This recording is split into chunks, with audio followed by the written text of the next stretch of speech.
আরমিন কিছু না বলে হাঁটা ধরলো আর রিয়ান এক দৃষ্টিতে তাকিয়ে থাকলো। মেঘলা আকাশ, একটু সুরসুর বাতাস, যার কারণে আরমিনের চুলগুলো এলোমেলো হয়ে যাচ্ছে। সেই বিরক্ত হয়ে চুলগুলো ঠিক করছে। চুলগুলো ব্যান্ড দিয়ে বেঁধে ফেল, অনেক বিরক্ত করছে তোকে। তা তো একটু আচ্ছা। মেঘ কতদূর, অনেকক্ষণ তো দাঁড়িয়ে আছি। ভার্সিটির সামনেও তো এখনো আসলো না। এই তো বললো কিছুক্ষণ লাগবে। আর এমনিতে বোন, কালকে ওর সাথে যা হলো, আমি কালকে রাতে কল দিলাম, অনেক কান্না করতেছিল। এর মধ্যে নিশা মেঘকে দেখতে পেল, যার কারণে সে এইসব কথা আর বলল না। এগুলো শুনলে মেঘ হয়তো আবার কষ্ট পাবে। চল, অনেক দেরি হয়ে গেছে। তারা তিনজন একসাথে ভার্সিটিতে ঢুকলো, কিন্তু হঠাৎ মেঘের সামনে কিছু ছেলে কান্না করছে এবং মেঘের কাছে ক্ষমা চাইতেছে। নিশা লক্ষ্য করে দেখল এইগুলো কালকের খারাপ ছেলেগুলো। মেঘ ততক্ষণে জিজ্ঞেস করলো, কি করছেন কি? পা ছাড়ুন প্লিজ, ছাড়ুন। ছেলেগুলো পা ছেড়ে বলল, প্লিজ আপু, আমাদের মাফ করে দেন, আমাদের ভুল হয়ে গেছে। আমরা আর কখনো কোনো মেয়েকে বিরক্ত করব না। আর মেঘ চারপাশে দেখলো সবাই তাদের দিকে তাকিয়ে আছে, তাই মেঘ মৃদু স্বরে বলল, ওকে, মাফ করলাম। ছেলেগুলো কিছু দূরে আহিয়ান, রিয়ান, আবির বসে আছে। তাদের দিকে তাকালো, যা দেখে আবির তাদেরকে ইশারা করলো যেতে। তার মানে আবির ভাই এগুলো করছে? অবাক কণ্ঠে নিশা বলল। মেঘ মৃদু স্বরে মিনমিন করে বলল, উনি কেন আমার জন্য এত কিছু করবে? আমি কি স্বপ্ন দেখছি নাকি এগুলো কল্পনা?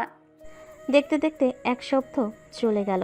আর আজকে নিশাদের ভার্সিটির নবীনবরণ, তাই মেঘ আরমিন নিশার বাড়িতে এসেছে। রেডি হতে তিন বান্ধবী আজ নীল রঙের শাড়ি পরেছে, কারণ ভার্সিটির নবীনবরণ। এই মেয়েরা নীল রঙের শাড়ি পরবে আর ছেলেরা সাদা পাঞ্জাবি পরবে। আরমিনকে খোপায় গাজরা লাগিয়ে দিতে দিতে বলল, মাশাল্লাহ, তোকে অনেক সুন্দর লাগছে। আরমিন আয়নায় তার প্রতিরূপ দেখে চমৎকারভাবে হাসল।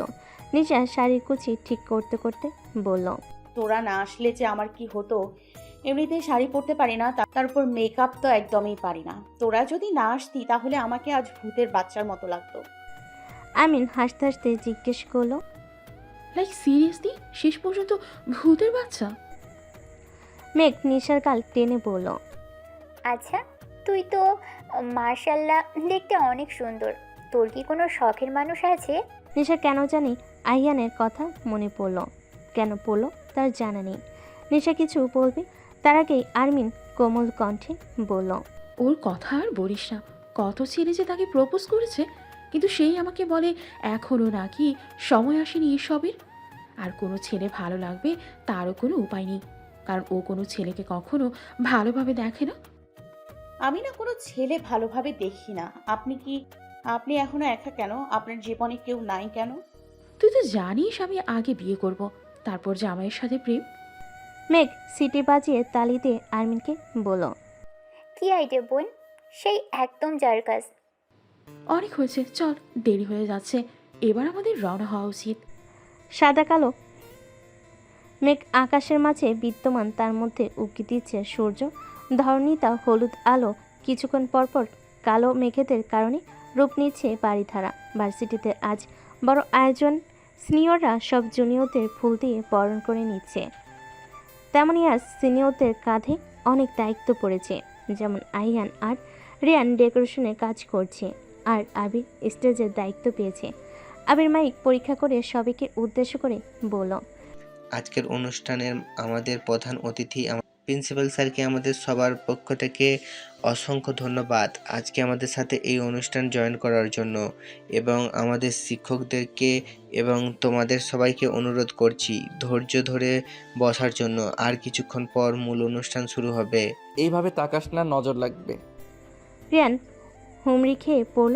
সে এতক্ষণ গালে হাত দিয়ে আরমিনকে দেখছিল আর মনে মনে বলতেছিল, কেউ এত সুন্দর কিভাবে হতে পারে? নাকি আমার কাছে আরমিনকে হুড়পুরি লাগছিল? কিন্তু আহিয়ানের কথাই রিয়ানের ধ্যান ফিরল। সে বিরক্তভাবে আহিয়ানকে বলল, তাতে তোর কি? আমার আবার কি? তুই যে ওকে এইভাবে নজর দিচ্ছিস, নজর লেগে যদি তার রাতে জ্বর আসে তখন তো তুই কষ্ট পাবি। এটা বলেই আহিয়ান মুখ টিপে হেসে তার কাছে মন দিল।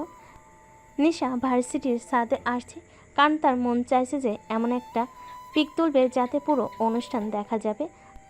আর ছাদ থেকে সেভাবে পিক খুব অসাধ্য ভাবে সে চাইলে তুলতে পারবে। যাজ্ঞা, অবশেষে পাইলাম। পিকটা সুন্দর আসছে। এবং সে পিছনে তাকালো এবং সে ভয় পেয়ে গেল, কারণ আইহান তার অনেক কাছে। আপনি এখানে? আমি ভয় পেয়ে গেছি আপনাকে দেখে। বলে সে বুকে হাত দিয়ে নিঃশ্বাস নিল। আমি কি ভাল্লুক না বাঘ যে ভয় পেতে হবে? এমনটা না, হঠাৎ আসলেন যে তাই। এখানে কি করছো? তোমার তো নিচে থাকার দরকার ছিল। এমনি আসলাম। হ্যাঁ, ছোট্ট করে ও বলে নিজের কাজে ব্যস্ত হয়ে পড়ল। নিশা মৃদু স্বরে জিজ্ঞেস করলো, আপনি এখানে যে? এই বক্সগুলো নিতে আসলাম। 5টা বক্স আইহান এক করলো, 3টা নিজে নিয়ে নিশাকে কাছে ডেকে বলল। এখন যাবে? যাবো, কিন্তু কেন? আইহান 2টা বক্স নিশাকে দিল, তারপর তার সাথে আসতে বলল। আচ্ছা, আমি যদি না থাকতাম তাহলে এতগুলো বক্স কিভাবে নিয়ে যেতেন? একবার 3টা নিয়ে যেতাম, তারপর অন্য কাউকে পাঠাতাম।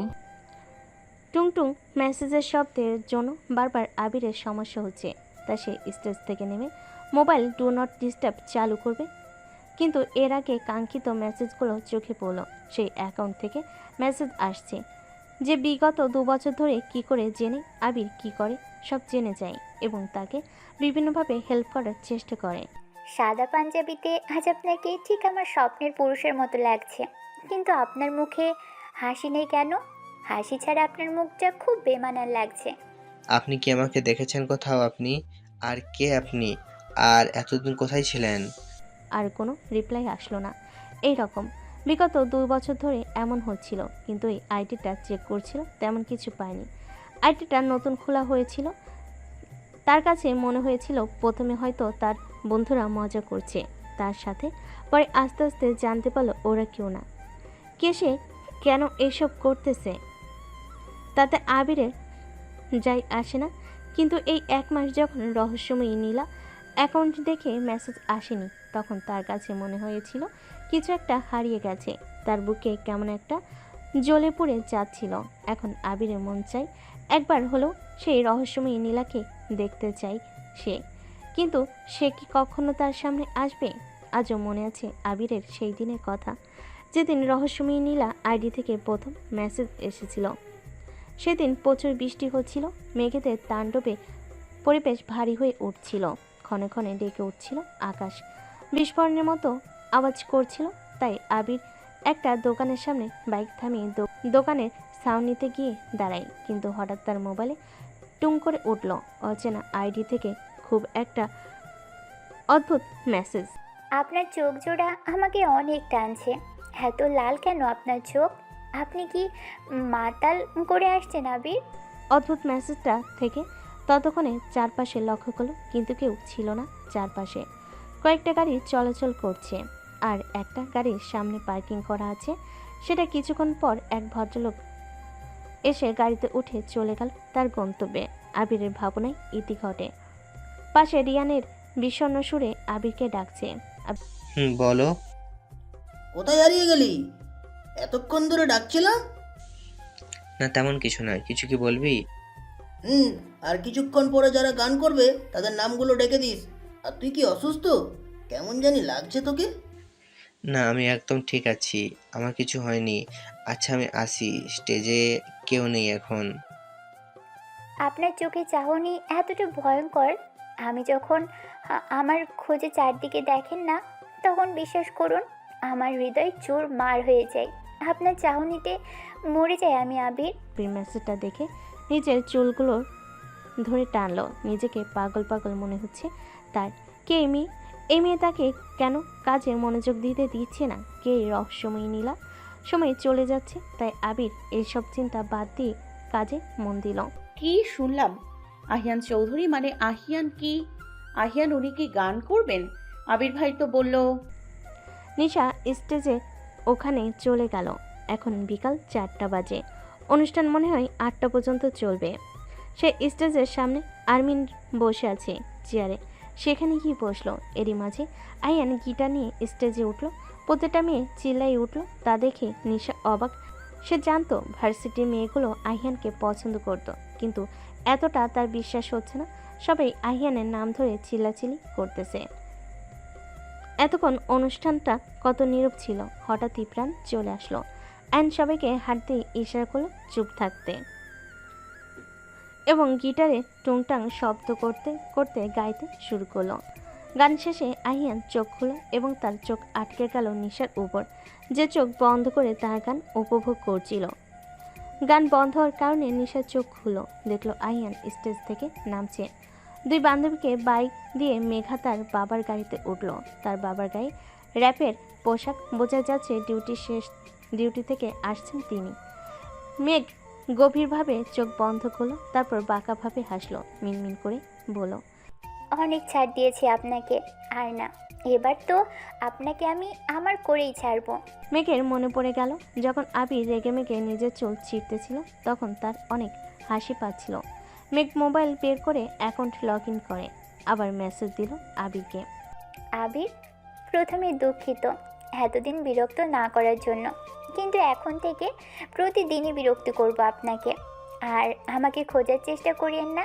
যখন আমি পুরোপুরিভাবে আপনার মনের নিজের জায়গা করে নিতে পারবো, তখনই আপনার সামনে আসব, নয়তো কখনো না। যদি আপনার মনে জায়গাই না পাই, হারিয়ে যাব অচেনা হয়ে আপনার জীবন থেকে। আর বেশি কাজের দায়িত্ব নেবেন না।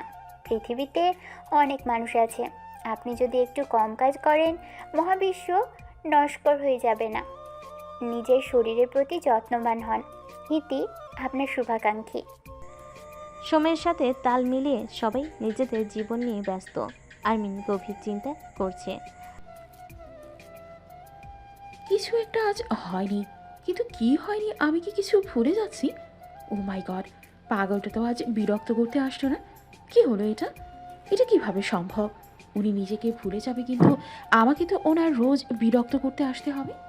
আমিন এবার আরমিনের চিন্তায় সমাপ্ত ঘটল পাশ থেকে কারোর এলোমেলো কণ্ঠে। ওই আরমিন, প্লিজ দাঁড়াও। রিয়ান আরমিনের সামনে এসে হাঁপিয়ে জোরে নিঃশ্বাস নিল। আপনার অপেক্ষা ছিলাম। আমার অপেক্ষা? তাও তুমি সত্যি কি বলছো? তুমি আরমিন, আমার বিশ্বাস হচ্ছে না। প্লিজ মজা করা বন্ধ করুন। আপনার সাথে আমার খুব জরুরি কথা আছে। চলেন কোথাও বসে কথা বলি। চলো রেস্টুরেন্টে যাই, সামনে খুব ভালো একটা রেস্টুরেন্ট আছে। আমিন ঘড়ির টাইম দেখলো না, সময় এখন 9:20 হচ্ছে। 10টার আগে বাড়িতে পৌঁছাতে পারলেই হলো। আপনি যে আমাকে রোজ বিরক্ত করছেন, এর পেছনের কারণটা কি আমি জানতে পারি? রিয়ান আরমিনের মতিগতি লক্ষ্য করলো। খুব সিরিয়াস মুখ করে আছে সে। আজকে না বললে কি নয়। প্লিজ বলে ফেলেন, আমার কাছে সময় কম। এমনিতেও আমি ম্যাচিলেট একটা মেয়ে।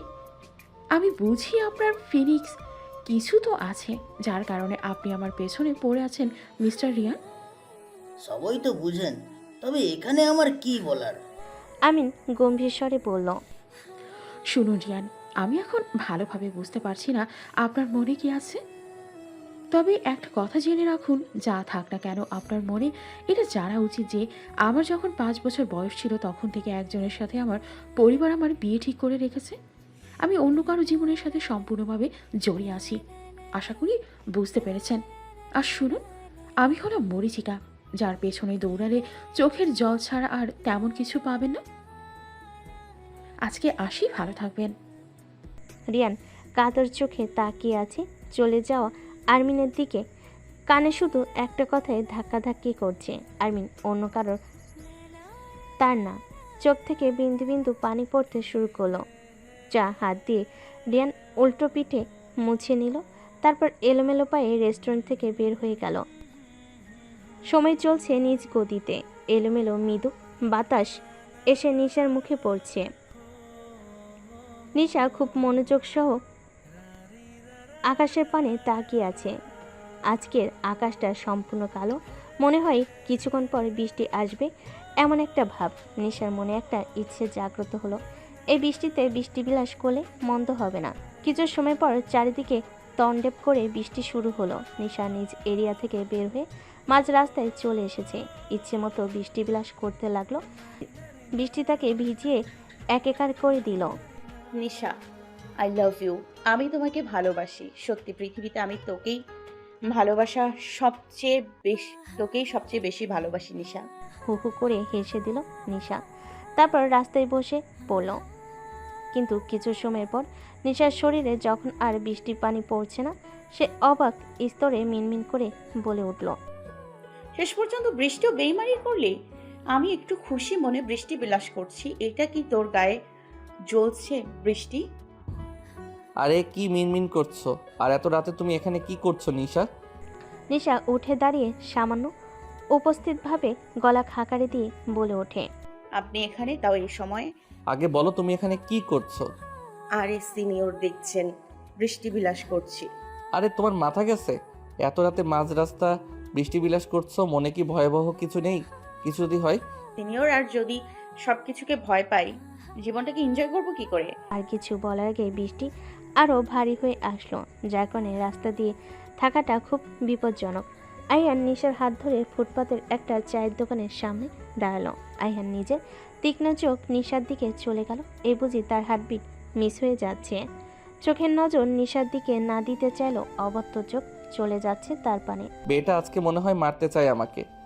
নিজের শার্টটা আইহান নিশার গায়ে জড়িয়ে দিল। শার্টের ভিতর তার একটা গেঞ্জি ছিল, যার কারণে তার অসুবিধা হচ্ছে না। এটা কি আপনার শার্ট? কেন দিলেন আমাকে? বোকার মতো প্রশ্ন করছো কেন নিশা? নিশা নিজের দিকে লক্ষ্য করলো। বৃষ্টিতে ভিজার কারণে শরীরের কিছু অংশ দেখা যাচ্ছে, যেটা দেখার পর তার এক মুহূর্তে অস্থির লাগতে শুরু করলো।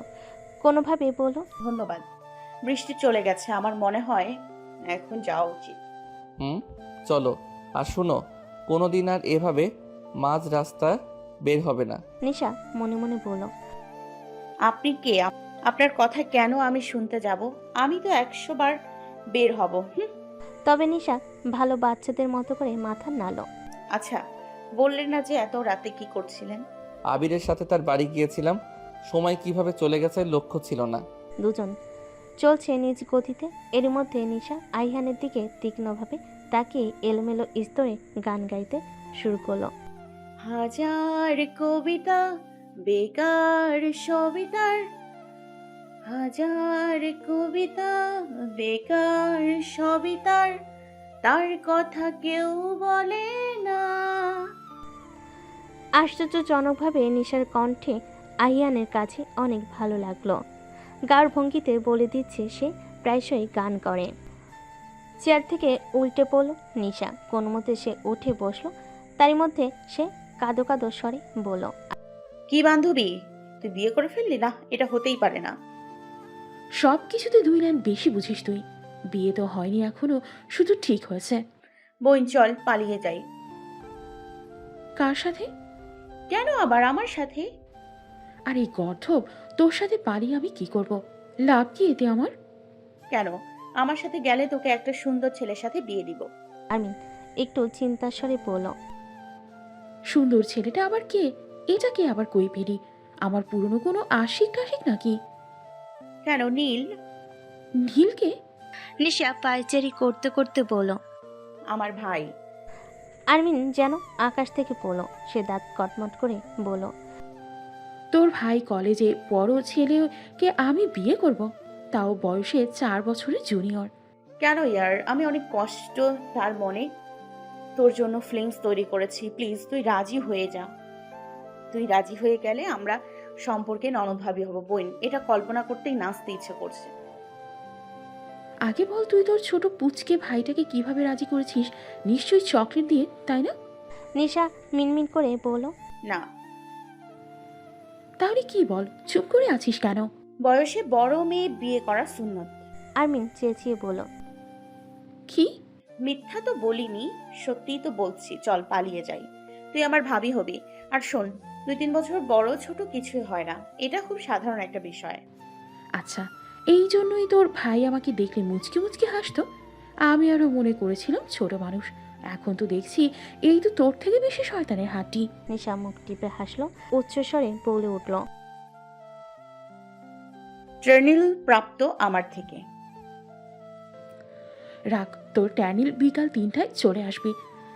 আমার কিন্তু কোনো বোন নেই, তুই বোন হিসেবে সব দায়িত্ব পালন করবি।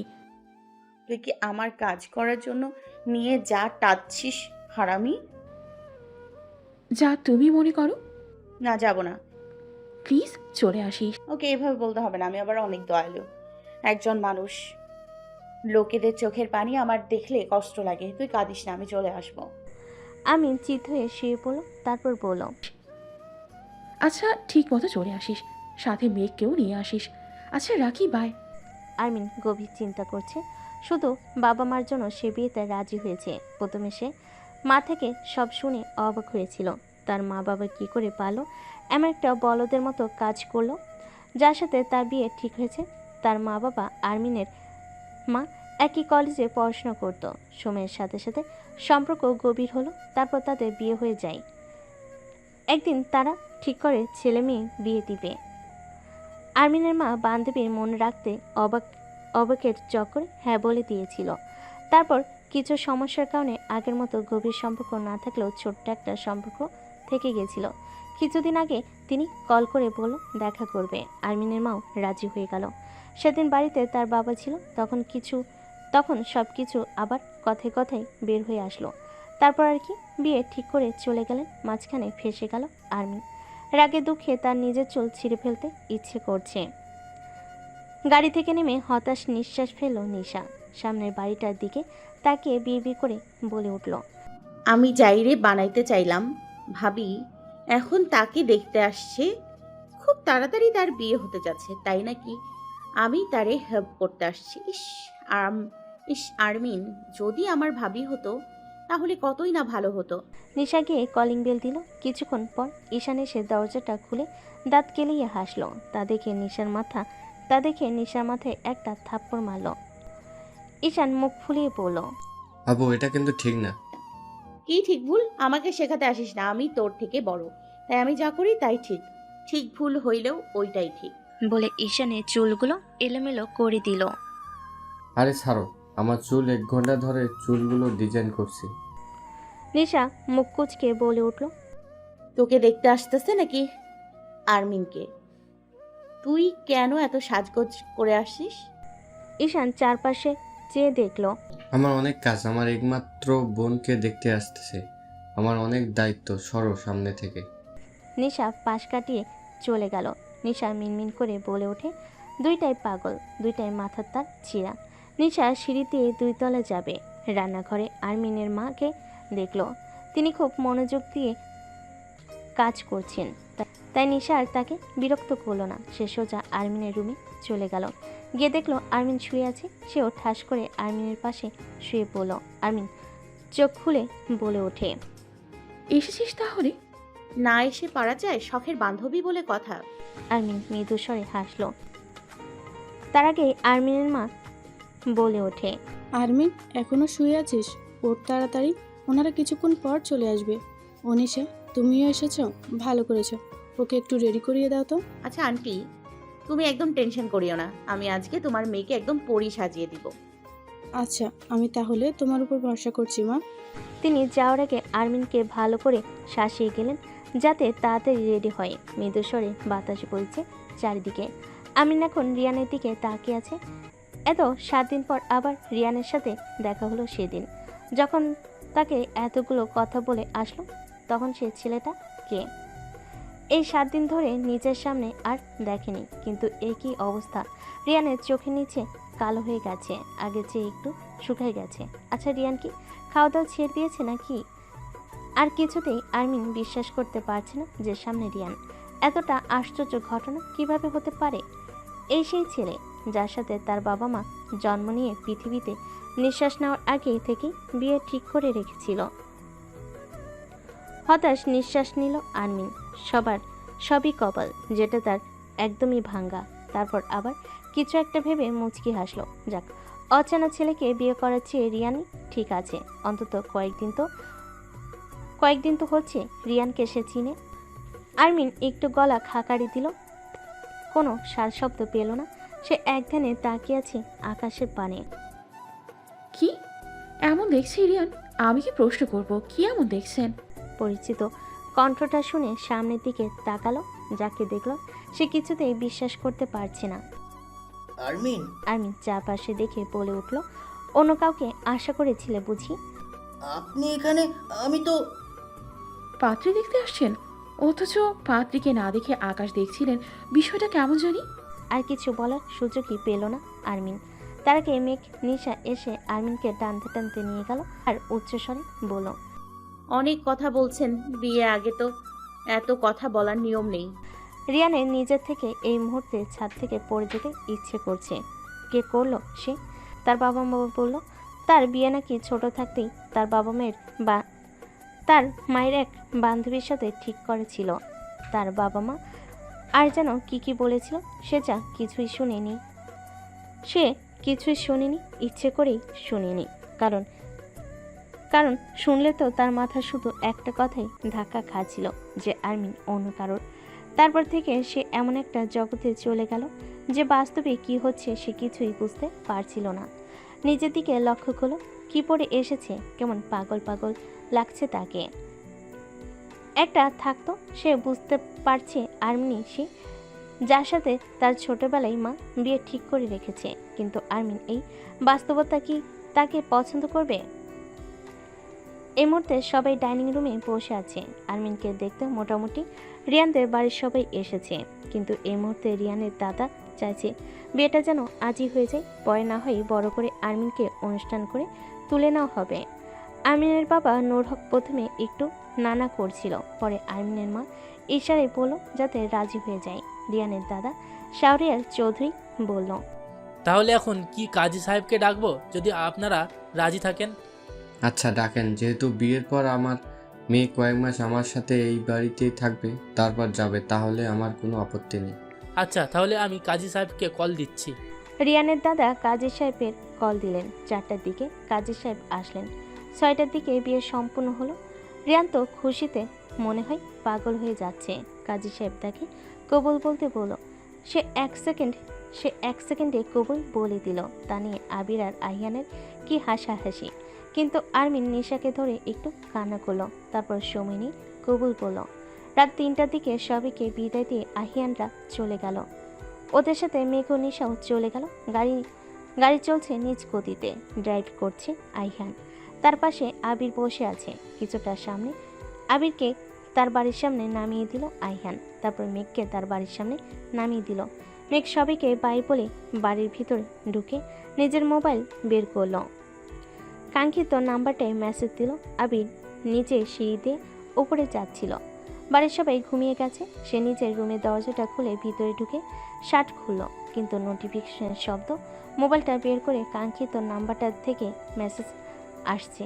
নাম্বারটা অচেনা, ফুল দিয়ে সেভ করা আছে। বাহ বাহ আবির, আমাকে ফেলে রিয়ান ভাইয়ের বিয়ে খেতে পারলে আমি কিন্তু অনেক রাগ করেছি। আবির মেসেজ দিল। আপনি রাগ করছেন তাতে আমার কি? আমার তো যায় আসে না। কার যায় আসে বা না আসে সেটা তো সময় বলে দিবে। আমি অপেক্ষা আছি সে সময়টার, যেদিন আপনি দেখা দিবেন আমাকে আপনার। ওটা কিন্তু এত সহজ না। আগে আমার প্রেমে পড়তে হবে, তারপর দেখি। যদি বলি আমি প্রেম করেছি আপনার, সে প্রথম দিন থেকে। মেঘের হাত কাঁপছে। এটা কি সত্যি? সে কাঁপা কাঁপা হাতে উত্তর দিল। তাহলে খুব তাড়াতাড়ি দেখা হবে। অপেক্ষা রইলাম। শেষে নিশার চুল এলোমেলো করে দিয়েছে। এসব কিছু সে লক্ষ্য করছে না। সে তো এই মুহূর্তে প্রকৃতি উপভোগ করছে। আইয়ান ততক্ষণে নিশাকে জিজ্ঞেস করে, তুমি কি মাঝে মধ্যে রাতে বেলায় বের হও নিশা? নিশা আশ্চর্যের ভারে তাকালো। মানে? মাঝে মধ্যে রাতের বেলা তোমাকে আমি বাইরে দেখি। আশ্চর্য, আপনি কি আমাকে নজরে নজরে লাগছেন? না হলে জানলেন কি করে যে আমি রাতের বেলায় বের হই? আমি কেন তোমাকে নজর লাগাতে যাব? আমার কি আর কাজ নেই? নিশা হু হু করে হেসে ওঠে। ভয় পাচ্ছেন নাকি? মনে হচ্ছে কিছু একটা ধরা পড়ে যাবে একটা ভাব সিনিয়র। সবকিছু একটু বেশি বুঝো তুমি। নিশা মুচকি হাসি দিল, যা দেখে আহিয়ানের গা জ্বলে যাচ্ছে। আহিয়ান নিজেকে প্রশ্ন করলো তার কেন রাগ হচ্ছে এই মুহূর্তে ওর হাসি দেখে। কি আজব, 25 বছর বয়স হচ্ছে, এখনো নিজেকে ঠিকভাবে বুঝে উঠতে পারি না। নিশা আবার গা জ্বালানো হাসি দিয়ে বলে ওঠে, আরে সিনিয়র, ভয় পাচ্ছেন কেন? আমরাই তো। আইয়ান ব্রেক কষল, তারপর মৃদু স্বরে বলল, চলে এসেছে। নিশা থেমে গেল। কোনো দিকে না তাকিয়ে সে সোজা নিজ বাড়িতে ঢুকে পড়ল। নিশা যদি পিছনে তাকাতো তাহলে দেখতে পেত একটা গভীর চোখ। আকাশে নীল রঙের মেঘ, চারপাশে বাতাস, হয়তো কিছুক্ষণ পর বৃষ্টি আসবে। নিশার কিছুতেই ভালো লাগছে না। কারণটা হলো আরমিন। পাশেই মেঘ বসে আছে আর সামনে আহমেদ স্যারের বোরিং লেকচার। সব কিছু মিলেই তার বিরক্তর সীমাবদ্ধ অতিক্রম হচ্ছে। নিশার এ অবস্থায় মেঘ তার গায়ে আগুনে ঘি দিয়ে বলল, আজকে নিশার কেউ নেই বলে আমার তো আবির ভাই আছে, বাস্তবে হোক বা কল্পনা, আর এখন আর্মিনের রিয়ান ভাই। মেঘ এমনভাবে বলিস না, আমার কেউ নেই, ওটা জানি। এতে আমি আরো খুশি, কারণ কেউ থাকলেই ঝামেলা, যত একা তত শান্তি। আর আমার দুঃখ কেন রাখছে জানিস? আর আমার দুঃখ কেন লাগছে জানিস?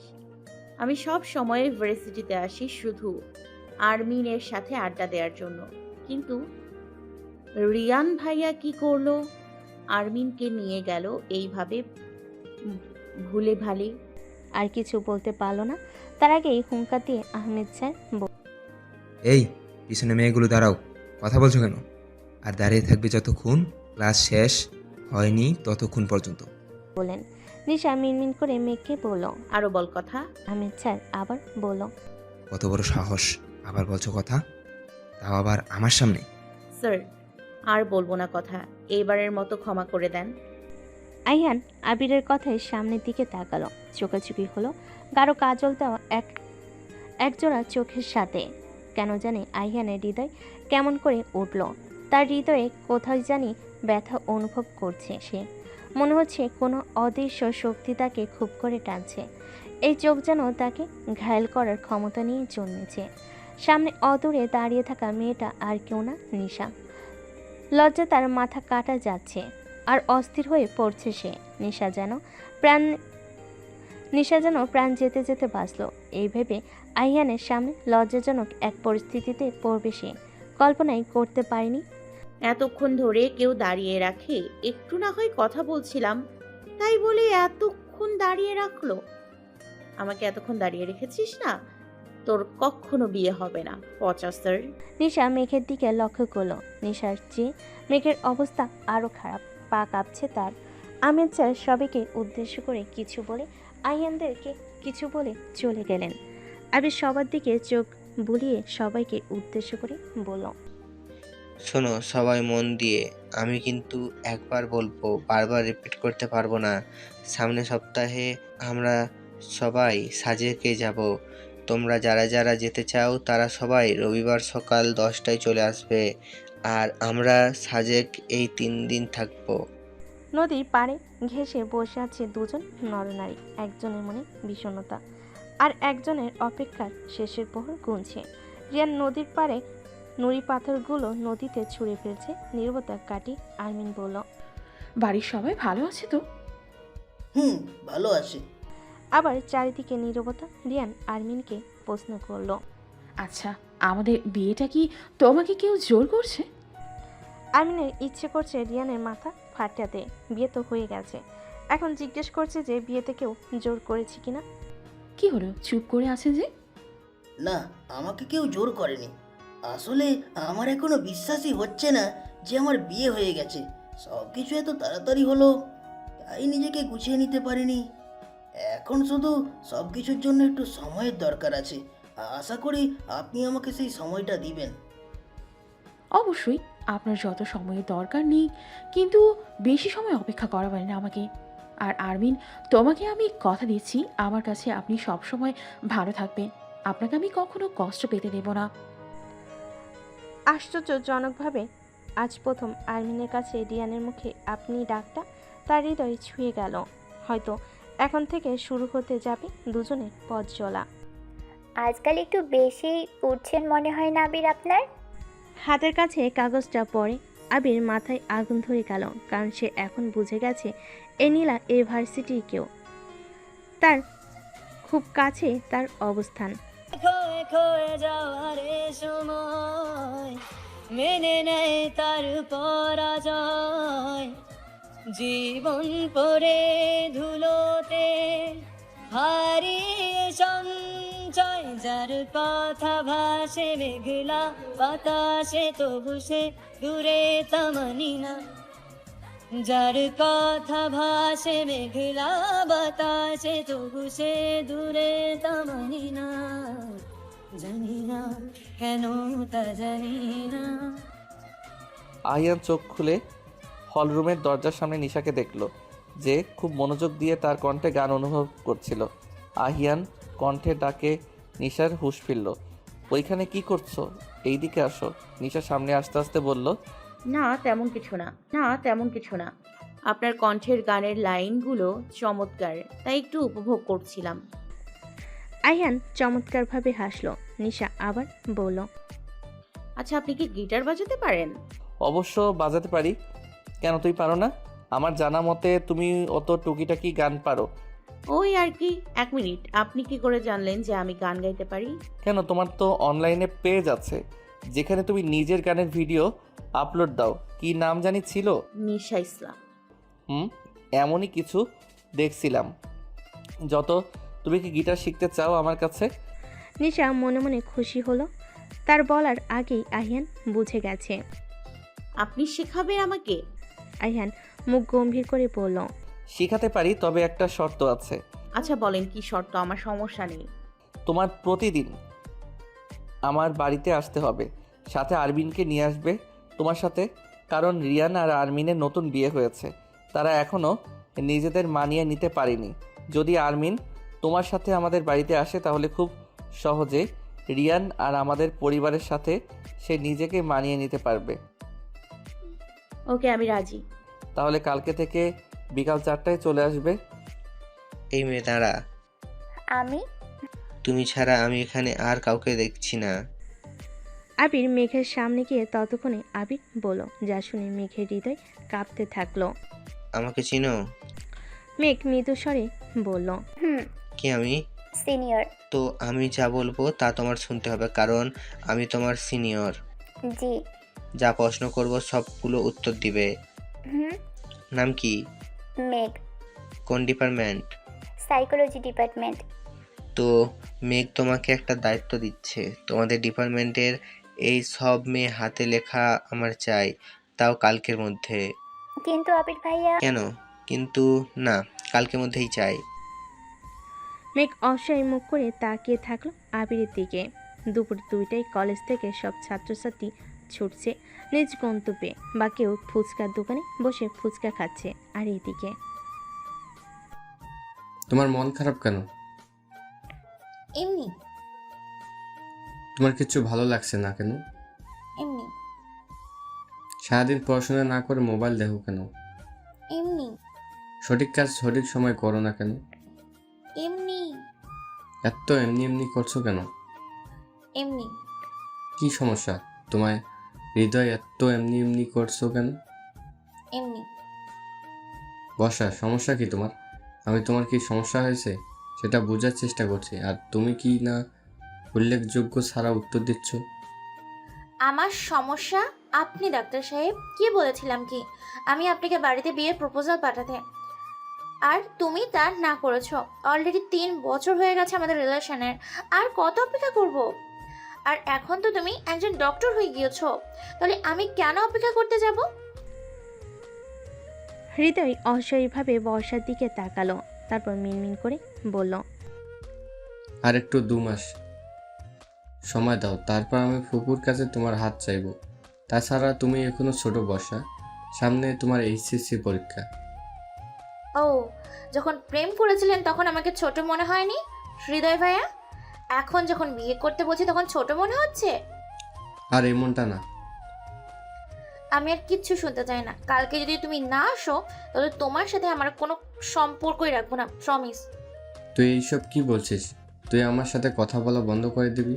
এটা তুই কোন মুখে বলছিস? তুই জানিস না তুই আমার হৃদয়, তোকে ছাড়া আমি নিঃশ্বাস নিতে পারি না। এই মামা দাঁড়ান। বর্ষা, আমার কিন্তু এখনো কথা শেষ হয়নি। কোনো দিকে না তাকিয়ে রিকশায় উঠে চলে গেল। কিছু দূর যাওয়ার পর রিকশা থামানো, তা দেখে হৃদয় মুচকি হাসলো। তারপর বর্ষা রিকশা থেকে নেমে হৃদয়ের সামনে এসে বলল, শুধু কিছু ঘন্টা আছে তোমার কাছে, আশা করি তুমি নষ্ট করবে না। আমি অপেক্ষায় থাকবো। তারপর চলে গেল নিজ গন্তব্যে বর্ষা। হৃদয় শুধু অসহায় দৃষ্টিতে তাকিয়েছিল তার প্রিয়সীর দিকে। ভার্সিটি থেকে আসার পর কিছুক্ষণ শুয়েছিল নিশা, যার কারণে তার ঘুম ধরে গিয়েছিল। 3টার দিকে তার ঘুম ভাঙল, তাও কলিং বেলের শব্দে। কোনো মতে উঠে নিশা তারপর দরজা খুলে ঠাস করে আবার বিছানায় পড়ে রইল। এসব কাণ্ড দেখে আরমিন বিরক্ত হলো।